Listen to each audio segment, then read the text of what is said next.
tenun say ke Iran daw nuclear bomb brom krat ki spy Amerika.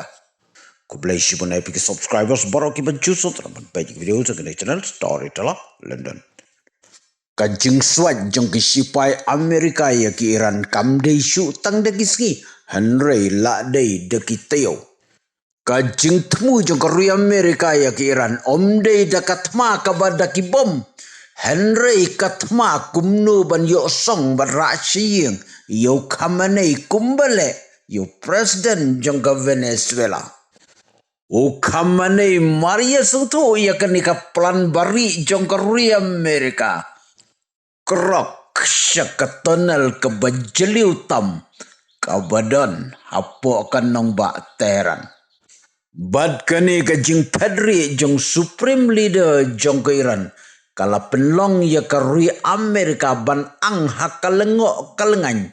Namar kitiar jongka Amerika kim laksyu ban skan lani ban trak. Hae udan lani hei usong.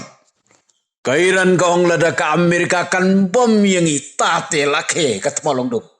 Kabamud baka Iran kan bom ya ke Israel kan bom ya kiri ki badan Hamidalis ki badai ki parlok. Jongker Amerika bad ban sunyon jubor ya ki Iran ru kamdei ke besuk nomor Iran ru kadei ke nuclear power country ka aircraft carrier ke bahetam jongker Amerika ka USS Abraham Lincoln santli ki destroyer khat artillery ki fighter jet F-15E Artillery at C-130F Combat King Plane Kawe ke MQ-9 Reaper Drone Khatsan Teliki Stealth Fighter Jet F-35 Bad kita gede kitir thma jong ke Amerika ki baladon de ki tayo saudong ya keriran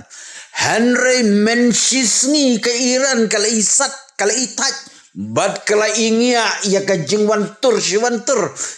Jongki supaya Amerika ka Iran tenun kelasai do bom nuklear. Bad pensya syakipang jong ka Israel.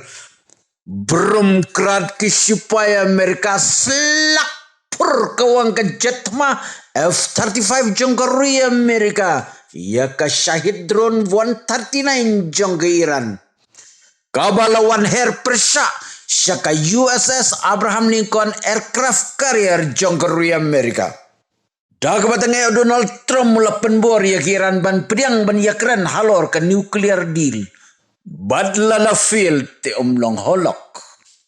Kairan kala pediang ban resume ya ke nuclear deal talk.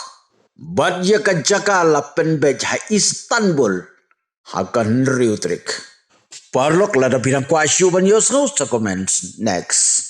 Lada pistona dia ke channel jonga sa itu lagi parlok jongpi lada pim stonat sa itu yang Storyteller London.